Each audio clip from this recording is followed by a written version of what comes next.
Assalamualaikum warahmatullahi wabarakatuh. Waalaikumsalam. Selamat datang di podcast kami. Hari ini kita akan membahas topik yang seru, yaitu tentang intelektual ulama dan ulama intelektual. Bersama Halimah dan Syarif. Selamat datang Halimah dan Syarif di acara podcast kali ini. Waalaikumsalam warahmatullahi wabarakatuh. Terima kasih, senang sekali bisa bergabung di sini. Betul sekali, suatu kehormatan bisa diundang di acara podcast ini. Mungkin langsung saja ya, sebenarnya apa sih ulama itu? Lalu apa bedanya intelektual ulama dan ulama intelektual? Secara tradisional, ulama sendiri adalah sekelompok orang yang memiliki pengetahuan mendalam tentang ilmu-ilmu agama Islam seperti fikih, hadis, tafsir, dan sebagainya. Betul sekali Halimah. Di sisi lain, intelektual seringkali dikaitkan dengan pemikir modern yang berperan dalam analisis kritis terhadap fenomena sosial, budaya, dan politik. Dalam konteks ini, ulama intelektual adalah figur yang tidak hanya memahami agama secara mendalam, tetapi juga menggunakan pemikiran kritis dalam menghadapi isu-isu kontemporer. Lalu untuk perbedaannya, ulama intelektual adalah ulama yang menjembatani antara tradisi keilmuan Islam dengan isu-isu modern. Mereka tidak hanya berperan sebagai pengajar agama, tetapi juga terlibat dalam diskusi intelektual yang lebih luas mengenai kemanusiaan, politik, dan filsafat. Sedangkan intelektual ulama adalah individu yang memiliki latar belakang keilmuan sekuler atau modern, tetapi juga mendalami ajaran Islam yang menggunakan pemikirannya untuk mengembangkan konsep keagamaan yang relevan dengan zaman modern. Wah, menarik nih menurut Halimah dan Syarif sendiri. Siapa tokoh favorit dalam sejarah perkembangan intelektual ulama dan ulama intelektual? Saya sendiri sih yaitu Al-Farabi. Kalau saya sih Al-Ghazali, karena karya-karya beliau tidak hanya menyentuh aspek agama, tetapi juga berkontribusi dalam ilmu filsafat, sains, dan politik. Gimana sih peran intelektual ulama dan ulama intelektual di era modern ini? Untuk perannya yaitu pertama mencerahkan umat. Ulama berperan sebagai pemimpin informal yang mencerahkan umat dengan ajaran nilai-nilai Islam. Kedua, menstabilkan negeri. Ulama intelektual dan akademisi dapat menstabilkan kondisi negeri dengan memberikan bimbingan intelektual kepada bangsa. Lalu, membangun peradaban unggul. Para intelektual muslim modern dapat membangun peradaban unggul secara intelektual dan moral dengan mengembangkan pendidikan tinggi Islam yang mandiri.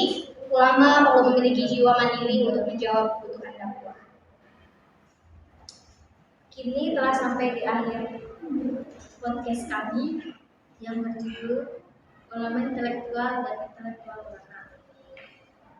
Semoga apa yang kita bahas membawa manfaat yang luas. Terima kasih atas perhatian dan tulus. Semoga langkah kita seperti cinta sepasang kekasih yang semakin jelas.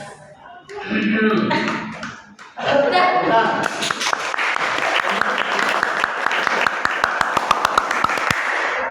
Kalau izin bertanya, saya Muhammad Bakari. Pertanyaannya adalah di zaman sekarang, apakah ulama intelektual itu ada?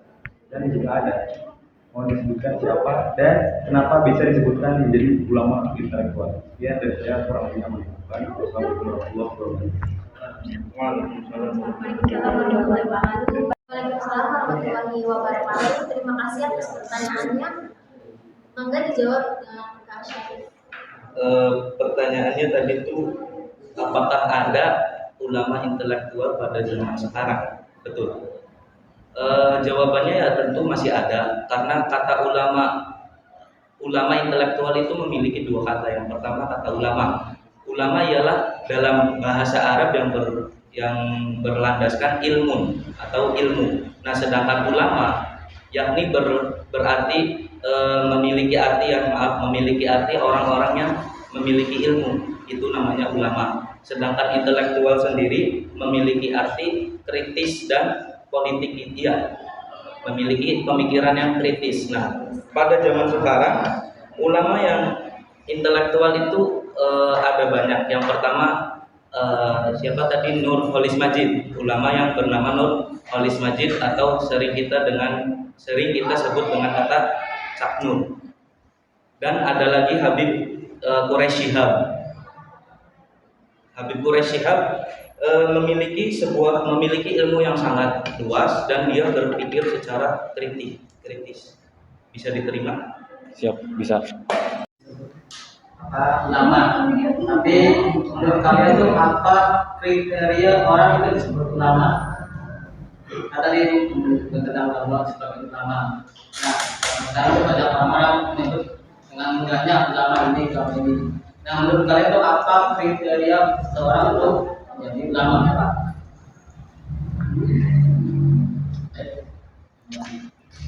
Baik, terima kasih untuk pertanyaannya. Semoga untuk kalimat dijawab. Bagi saya, kriteria untuk menjadi ulama yang pertama itu menguasai ilmu agama Islam secara menyeluruh, terutama ilmu Al-Quran, hadis suci, dan usul fikih. Selanjutnya mampu menggali hukum dari Al-Quran dan hadis Nabi, menguasai bahasa Arab dan gramatikanya. Yang selanjutnya menguasai ijma, yaitu bab yang disepakati oleh ulama, dan mampu menerapkan qiyas dan hukumnya.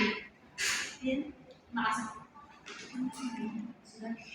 Di akhir perjalanan podcast kami hari ini dengan topik ulama intelektual dan intelektual ulama.